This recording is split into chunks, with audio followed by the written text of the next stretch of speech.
Magandang araw po sa lahat.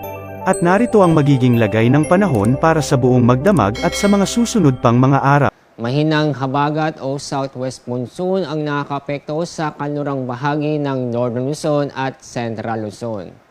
Inyong mapapansin ang mga malawakang kaulapan po sa may bandang Sulusi ay hindi po natin inaasahan na magbubuong low pressure area.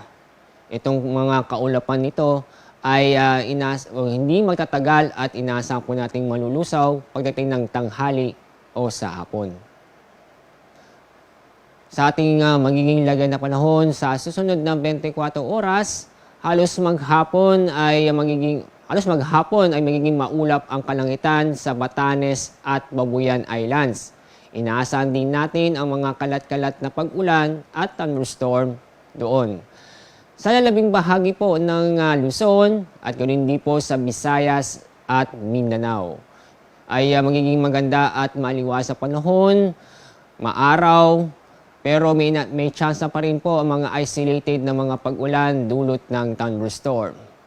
Dahil sa mainit na panahon ngayong araw, mataas po ang temperaturang magtatala sa Metro Manila na aabot ng 33 degrees Celsius.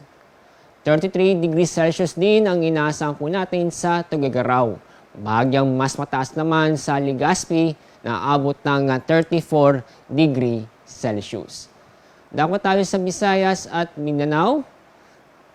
Mataas po ang temperatura magtatala po sa Zamboanga o mas mataas po ang temperatura magtatala sa Zamboanga na aabot po ng 35 degrees Celsius. Sa Iloilo, aabot po ng 34 degrees Celsius. Sa Cebu po at Tacloban, inaasahan po natin na temperatura magtatala na aabot ng 33 degrees Celsius. Sa ating weather outlook, itong mahinang habagat ay patuloy pa rin makakaapekto sa kanlurang bahagi ng Northern Luzon at Central Luzon. Pero pagdating po ng araw ng linggo, itong mahinang habagat ay maapektuhan ang kabuuang Luzon. Kaya sa Baguio City po ay sa susunod 2 araw, maganda po ang panahon inaasahan po natin, maliban lang po sa isolated na pag-ulan. Pero pagdating po ng araw ng linggo, halos maghapon po maulap ang kalangitan at may tsansa ng mga kalat-kalat na pag-ulan. Sa Metro Manila, inyo makikita sa susunod na 3 araw bukod sa magandang panahon, mainit na panahon inaasahan po natin sa mga araw nito.